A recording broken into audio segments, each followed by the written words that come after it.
एकीकडे मिरज पंढरपूर रस्त्यावरील तानंग फाट्याचा परिसर नेहमीप्रमाणे गजबजलेला होता.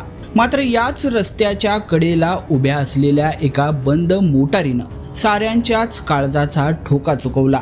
या गाडीत मिरज पोलीस उपाधीक्षक कार्यालयातील सहाय्यक पोलीस निरीक्षक बाळू मुसा डांगे यांचा संशयास्पद अवस्थेत मृतदेह आढळलेला आहे. वर्दीतील एका कर्तव्यदक्ष अधिकाऱ्याचा असा शेवट झाल्यानं सांगली पोलीस दलात सध्या खळबळ उडाली आहे.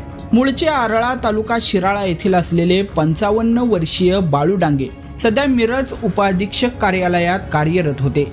आज दुपारपासूनच त्यांचा मोबाईल हा नॉट रिचेबल येत होता. दुपारी अचानक त्यांचा संपर्क तुटला.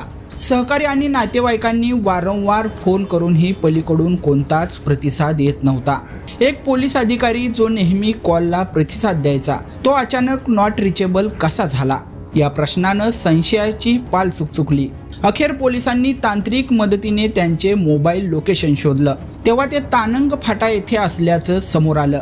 नातेवाईक आणि पोलीस पथकानं घटनास्थळी धाव घेतली असता समोरचं दृश्य हे मन सुन्न करणारं होतं. डांगे हे त्यांच्या मोटारीत बेशुद्ध अवस्थेत पडलेले होते. त्यांना तातडीने मिरज शासकीय रुग्णालयात आणण्यात आलं, पण नियतीला काहीतरी वेगळंच मान्य होतं. डॉक्टरांनी त्यांना मृत घोषित केलं. बाळू डांगे यांचा मृत्यू नैसर्गिक आहे की ही आत्महत्या आहे की यामागे काही वेगळंच कारस्थान दडलंय, हे प्रश्न सध्या मिरज शहरात चर्चिले जात आहेत. घटनेचं गांभीर्य ओळखून पोलीस अधीक्षक संदीप गुगे यांनी तातडीने रुग्णालयात भेट देऊन माहिती घेतली. रात्री उशिरापर्यंत रुग्णालयाच्या आवारात पोलीस कर्मचाऱ्यांची मोठी गर्दी होती.